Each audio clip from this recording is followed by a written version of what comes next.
Good afternoon again. We're here with Charmaine Turner, Secorea's mom, and she is obviously very exhausted from the last 2 weeks of everything that she has had to go through. So she really doesn't have a lot in her, so she's going to make a brief comment. I'm also accompanied by my law partner, Harold Spence, who has been sitting through the trial for the last 2 weeks as well. So I know she wants to thank the district attorney's office for their hard work. But after that, I think she's ready to go home and try to recover. I just want to give thanks to the Fulton County DA's office for solving this case, bringing justice for my daughter.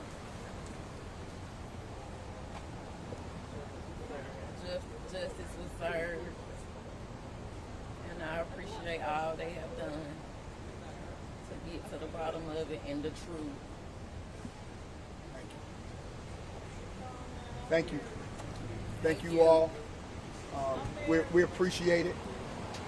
Obviously, this has been a difficult 2 weeks. This has just been our support of the family, but this has just been focused on the criminal prosecution, and that's what this has been about.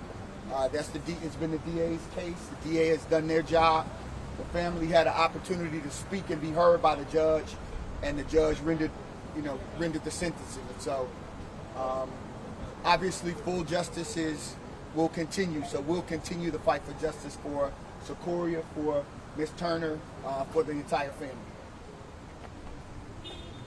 I wanted to ask about the theme of the trial with the autonomous zone, as they call it, where the city ceded control of the South Atlanta intersection where this 8-year-old was killed. And I was hoping y'all could weigh in on, whether or not this might have happened if they're not done that. I think we are, obviously, the family felt as though the city was completely, that block, that area was turned over, that it was not being patrolled. The evidence came out that there was no police presence, and that was a decision that was made. And because that decision was made, even when they attempted to call the police before they ever went there, right after the incident with the couple, when they called the police, had the police come, obviously we wouldn't be standing on these steps and we wouldn't be having this conversation. So the criminal part has been addressed, but clearly there are some grave concerns about the testimony that came out during the course of the criminal trial about how the police were essentially told to stand down, and they were afraid. So if they're afraid, what hope was there for a family just driving through the community? Where do things stand with the civil suit? Well, the civil lawsuits are ongoing. We filed 2 separate lawsuits. The city filed a motion to dismiss as to the case involving Secoriea Turner's death. That motion pended for a long time, but was ultimately denied. And as is the usual practice of the city, after losing that motion, they have appealed that loss to the Georgia Court of Appeals.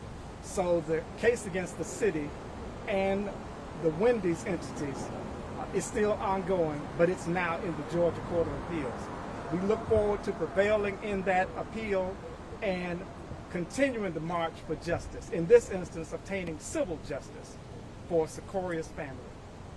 What precedent do you hope that this case sets moving forward, and a verdict like this as well? That they're no longer put in a position where there is a sense of lawlessness. Again, what we're very clear about in this family, and it's been said, Secorea supported, she was interested and engaged around George Floyd and creating TikToks.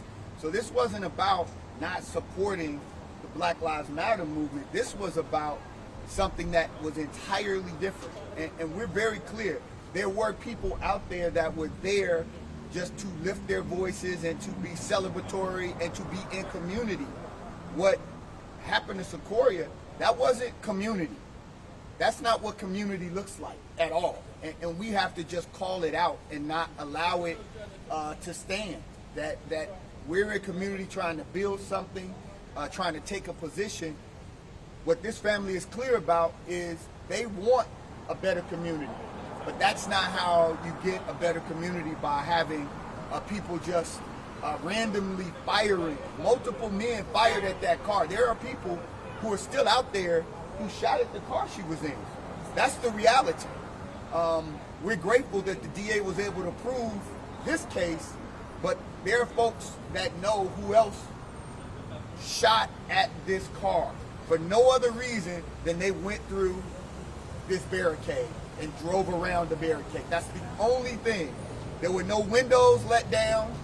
There was no gunshots from the car. This woman has had to listen to all of this madness for 5 years, blaming her, saying that she caused her daughter's death. And we know now that's not true. No one ever said anything. She didn't break breath. She didn't say a word to anyone. They were just minding their own business. And so we hope that to some degree this lifts some of the burden off of her, because of all of the rhetoric and all of the talk, because she had nothing to do except try to save her baby after this very tragic incident. Thank you all.